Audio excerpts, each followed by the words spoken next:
Hi guys! Welcome to cine matters. మన రాజమౌళి గారు మనకి ఎప్పుడో చెప్పారు 10 సంవత్సరాల క్రితమే. త్రివిక్రమ్ శ్రీనివాస్ గారు, సుకుమార్ వీళ్ళిద్దరూ కలిపి ఒక మంచి మాస్ సినిమా తీస్తే మేము తట్టా బుట్టా సర్దుకోవాల్సిందని 2010లోనే చెప్పారు రాజమౌళి గారు. సార్ కాన్సన్ట్రేట్ చేసి మాస్ సినిమా తీశారంటే మనం ఇంకా సర్దుకోవాలని భయపడే డైరెక్టర్లు త్రివిక్రమ్ శ్రీనివాస్ గారు, సుకుమార్. వాళ్ళిద్దరూ అంటే చాలా స్టఫ్ ఉంది, చాలా ఇన్డెప్త్ నాలెడ్జ్ ఉంది. మా అదృష్టం కొద్దీ వాళ్ళు ఫుల్ ఫ్లెడ్జ్డ్ మాస్ మసాలా సినిమాలు తీయట్లేదు. తీస్తే ఎక్కడ ఉంటారు. విన్నారు కదా, మన రాజమౌళి గారు చెప్పిందే నిజమైంది. ఇప్పుడు విషయం ఏంటంటే రాజమౌళి గారు 10 years బ్యాక్ చెప్పినట్టు సుకుమార్ గారు, త్రివిక్రమ్ గారు కలిపి ఒక మంచి మాస్ మసాలా సినిమా తీస్తే మేము తట్టా బుట్టా సర్దుకోవాల్సిందే అని రాజమౌళి గారు అన్నారు ఇంటర్వ్యూలో. అయితే ఇప్పుడు మ్యాటర్ ఏంటంటే ఈ వీడియో చేయడానికి మెయిన్ రీజన్ ఏంటంటే అయితే రీసెంట్ గా సుకుమార్ గారు పుష్ప 2తో పాన్ ఇండియా లెవెల్ సినిమా తీయడం జరిగింది. అయితే ఇంతకీ మ్యాటర్ ఏంటంటే కుమార్ గారు పాన్ ఇండియా లెవెల్ మూవీ దింపి కలెక్షన్ వర్షాన్ని చూస్తున్నారు. ఆడియన్స్ కి మతి పోగొట్టే సీన్స్ పెట్టారు సినిమా లోపల. ముఖ్యంగా పుష్పలో ఆ జాతర సీక్వెన్స్ అండ్ ఆ క్లైమాక్స్ సీన్ చాలు సినిమా బాగుండడానికి. సుకుమార్ గారి డీటెయిలింగ్ సినిమాలో మనకు పర్ఫెక్ట్ గా కనిపిస్తుంది. ఎందుకంటే మీరు రంగస్థలం సినిమా చూసినప్పుడు ఆ క్లైమాక్స్ లో బాబు వాళ్ళ అన్నయ్య నారాయణ శ్రీమన్నారాయణ అని అంటాడు. అవేవి చిట్టిబాబుకే అసలు అర్థం కాదు. ఆ టెన్షన్ లో బాబు ఒకేసారి కూల్ గా ఉన్నప్పుడు, జాతరలో ఉన్నప్పుడు అదే మాట వినబడినప్పుడు నారాయణ నారాయణ శ్రీమన్నారాయణ అని తెలుసుకొని ప్రకాష్ రాజ్ని చంపడానికి వెళ్తాడు. ఏం డీటెయిలింగ్ పెట్టారు సుకుమార్ గారు, మీకు హ్యాట్స్ ఆఫ్. ఈ రంగస్థలం సినిమాతోని ఒకప్పుడే సుకుమార్ గారు పాన్ ఇండియా లెవెల్లో కొట్టేవారు, కానీ అది కుదరలేదు. ఇప్పుడు పుష్ప 2తోని ప్రూవ్ చేసుకున్నారు సుకుమార్ గారు. మీకు ఇంకో విషయం చెప్పడం మర్చిపోయాను. ఆయన మహేష్ బాబు గారితో తీసిన నేనొక్కనే సినిమా కూడా హాలీవుడ్ స్కేల్ అండ్ రేంజ్ లో ఉంటుంది. సినిమా మైండ్ బ్లోయింగ్ గా ఉంటది. నాకు ఇప్పటికీ అర్థం కావట్లేదు ఆ సినిమాని ఎందుకు ఫ్లాప్ చేశారా బాబు. ఎంత మంచి సినిమా రా బాబు. మహేష్ బాబు యాక్టింగ్ లెవెల్ అయితే పీక్స్ లో ఉంటుంది. కుమార్ గారు స్కేల్ చూసుకున్నట్లయితే ఆర్యా నుంచి పుష్ప 2కి అంటే ఈ రేంజ్ కి రావడానికి చాలా కష్టపడ్డారు అండ్ అతనికి కూడా చాలా టైం పట్టింది అండ్ రిజల్ట్ మాత్రం 10 రెట్లు ఎక్కువ వస్తుందని నాకు అనిపిస్తుంది. అండ్ స్టాండర్డ్ లెవెల్స్తో అండ్ టెక్నాలజీని ఎలా ఓడుకోవాలా అని తెలిసిన వాళ్ళు వీళ్ళిద్దరే, త్రివిక్రమ్ శ్రీనివాస్ అండ్ సుకుమార్. అండ్ సుకుమార్ గారు అయితే నెక్స్ట్ లెవెల్ పర్ఫార్మెన్స్ ఇచ్చిన సినిమా అయితే మన ముందుకు తీసుకురావడం జరిగింది. ఇంకా ముందు ముందు ఎలాంటి సినిమాలు మనకు తీసుకొస్తారో మనకు అర్థం కావట్లేదు.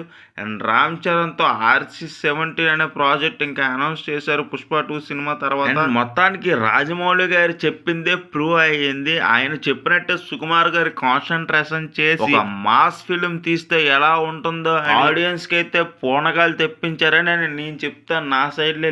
సినిమా మాత్రం నెక్స్ట్ లెవెల్ తీశారండి సుకుమార్ గారు. Hats off. మీ ఐడియాలజీకి, మీ క్రియేటివిటీకి అండ్ మీ పెర్ఫెక్షన్ కి అండ్ మీ మొత్తం డైరెక్షన్ కి హ్యాట్స్ ఆఫ్ సుకుమార్ గారు. అండ్ ఇలాగే మంచి మంచి సినిమాలు తీయండి. నెక్స్ట్ మాటల మాంత్రికుడు త్రివిక్రమ్, ఆయన తీసిన సినిమాలు అయితే ఐడియాలజీగా ఇన్ డెప్త్ నాలెడ్జ్ ఉన్న సినిమాలాగా ఉంటాయి. ఈయన తీసిన డైలాగ్స్ కానీ, ఆ క్లైమాక్స్ లో వచ్చిన సీన్స్ కి ఎగ్జిక్యూషన్ కానీ అండ్ ఆ సీన్స్ మధ్య వచ్చే ఎమోషన్స్ కానీ ఇవన్నీ కరెక్ట్ గా ప్రజెంట్ చేస్తారు. ఈ సినిమాలో మీరు కరెక్ట్ గా గమనించినట్లయితే, అతడు సినిమాలో క్లైమాక్స్ లో గమనించినట్లయితే ఒక్క డైలాగ్ తో ఫ్యామిలీ మొత్తాన్ని కామ్ చేసేస్తుంది. జులై సినిమాలో రవీంద్ర నారాయణ క్యారెక్టర్ ని ఎంత స్ట్రాంగ్ గా, ఎంత క్రియేటివిటీగా, ఎంత ఐడియాలజీగా, ఎంత పర్ఫెక్ట్ గా రాశారంటే అతని క్యారెక్టర్ మనం చూడవచ్చు. ఎంతసేపు ఒక నార్మల్ పర్సన్ ఎంత తెలివిగా ఆలోచిస్తే ఎలా ఉంటుందో అని ఆయన మనకి సినిమా తీసి మన కళ్ళ ముందు పెట్టాడు. అదే జులై.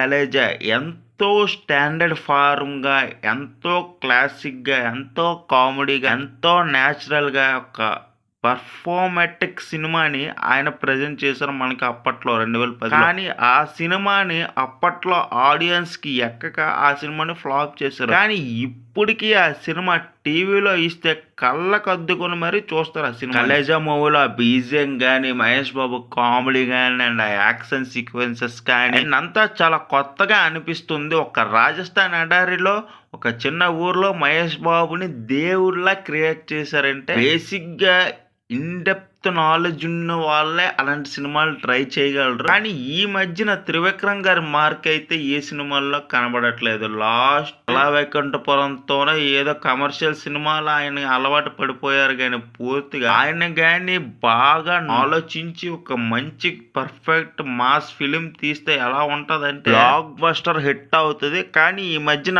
ఆయన కొంచెం స్లో అయ్యాడు, ఎందుకో నాకు అర్థం కావట్లేదు. ఇప్పుడు ప్రెసెంట్ అల్లు అర్జున్ గారి పుష్ప సినిమా తర్వాత త్రివిక్రమ్ గారితో 500 crores అంటే 500 కోట్ల బడ్జెట్ తో ఒక సినిమాని అనౌన్స్ చేశారు. అండ్ ఇది కూడా మైథలాజికల్ కాన్సెప్ట్ సినిమా అట. అండ్ ఇందులో ఎలాంటి ఇంకా అల్లు అర్జున్ గారిని ఎలా చూపిస్తారో మనకు తెలియదు. త్రివిక్రమ్ గారు ఇంకా నెక్స్ట్ ఏం ప్లాన్ చేసుకున్నారు. రాజమౌళి గారు చెప్పినట్టు సుకుమార్ గారు, త్రివిక్రమ్ గారు ఇంకా రెడీ అయిపోయారు. వాళ్ళిద్దరిని మనం ఇక చూసేయచ్చు పూర్తిగా వాళ్ళ విశ్వరూపాన్ని. సుకుమార్ గారిది అయితే మనం పూర్తిగా చూసేసాం. ఇక రాజమౌళి గారు అన్నట్టుగా త్రివిక్రమ్ గారు కూడా అది ప్రూవ్ చేస్తే రాజమౌళి గారు చెప్పింది 100% కరెక్ట్ అవుతుంది. 50% ఆల్రెడీ కరెక్ట్ అయ్యింది. ఎందుకంటే సుకుమార్ గారు ఆల్రెడీ ప్రూవ్ చేసుకున్నారు కదా. రాజమౌళి గారు అప్పట్లోనే వీళ్ళు గురించి వీళ్ళ మీద అంత అవగాహనతో ఉన్నారంటే చూసుకోండి. రాజమౌళి గారు అప్పట్లోనే ఇలా చెప్పేశారంటే వీళ్ళిద్దరి మీద వాళ్ళకి ఎంత నమ్మకం ఉంది. అండ్ రాజమౌళి గారికి కూడా వీళ్ళిద్దరి మీద కొంచెం భయం కూడా ఉంది. ఇంటర్వ్యూలో అంత డేరింగ్ గా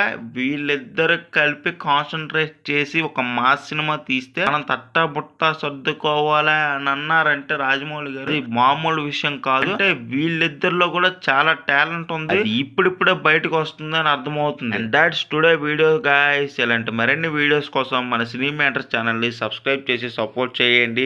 వీడియో నచ్చితే వీడియో లైక్ చేయండి, షేర్ చేయండి అండ్ బెల్ నోటిఫికేషన్ ఆన్లో పెట్టుకోవడం మాత్రం మర్చిపోకండి. ఏం పెట్టే ప్రతి వీడియో మీరే ముందు చూడొచ్చు.